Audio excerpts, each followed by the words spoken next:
तर अश्विनी या नृत्य विशारद असून ललित कला केंद्र येथून त्यांनी MA पूर्ण केलं आहे. तर मोहिनी या नृत्य अलंकार असून त्यांनी MA डान्सचे शिक्षण पुण्यातील टिळक महाराष्ट्र विद्यापीठ येथून घेतलं आहे. आणि मोहिनी या स्वतः IT इंजिनियर आहेत.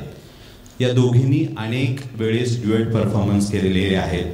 वेगवेगळ्या महोत्सवामध्ये यांनी हे परफॉर्मन्स सादर केलेले आहे. त्या दोघीही आदरणीय डॉक्टर स्वाती दातार मॅडम यांच्या शिष्या आहेत. स्वरदा नृत्य संस्था सह्याद्री, रास मधुरास सप्तधारा, मोहनमान भावना, ऋतुरास अशा अनेक कार्यक्रमांमध्ये त्यांचा सहभाग राहिलेला आहे. तसे श्रेय कामा या नृत्य नाटिकेचे सादरीकरण त्यांनी पुणे, मुंबई, चेन्नई आणि इचलकरंजीमध्ये सादर केले आहेत. मार्गम व लय या कार्यक्रम दौरा रसिकांकडून विशेषदा भेटली आहे. आत्ता फर्स्ट परफॉर्मन्स त्या मल्हारी सादर करणार आहेत, त्याच्यामुळे थोडीशी माहिती स्वतः अश्विनीताई देणार आहेत. भरतनाट्यममधला मल्लरी हा काय प्रकार असतो, मी अश्विनी मॅडमला विनंती करतो की त्यांनी आधी आम्हाला थोडंसं त्याबद्दल माहिती द्यावी. नमस्कार.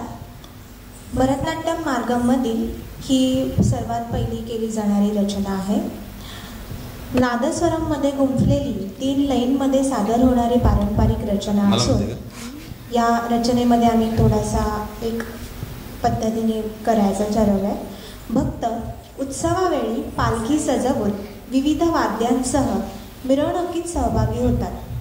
तर सादर होणाऱ्या रचनेमध्ये भक्त देवाला स्वतःसोबत नृत्य करण्यासाठी विनंती करीत आहे. भक्ताची विनवणी पाहून देव त्यासोबत आनंदाने नर्तन करीत आहे. तर पाहूया देव आणि भक्त यांमधील नृत्य संवाद.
यापुढे सादर होत आहे देवी स्तुती.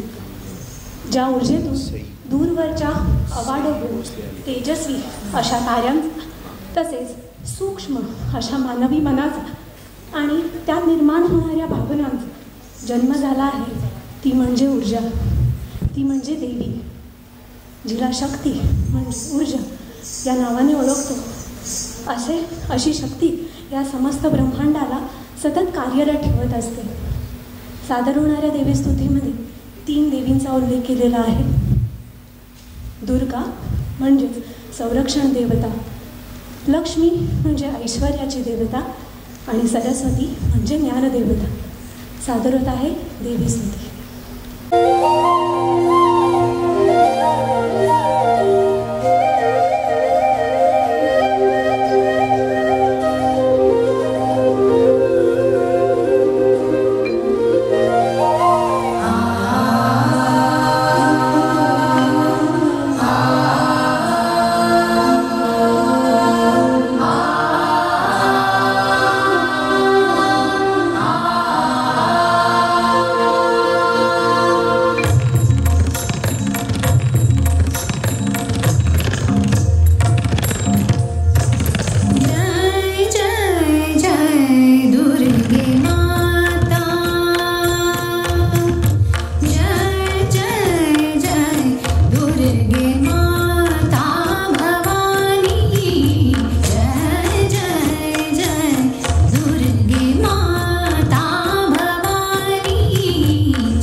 त्यांची मागच्या 20 वर्षाची मैत्री त्यांच्या नृत्यातल्या कोऑर्डिनेशनवरून काय आहे ते आपल्याला लक्षात होतं. अतिशय उत्तम आणि प्रतिभावंत कलाकार केअरशी जोडली गेले आहेत याचा खरोखरच आम्हाला केअरचं काम करतानाचा पदोपदी अनुभव येतो. यानंतर आपल्या समोर येत आहे गायत्री चव्हाण. पिंपळे गुरव येथील गुरुवर्य अमिता हरणे मॅडम यांच्याकडे नृत्याचे शिक्षण घेत असून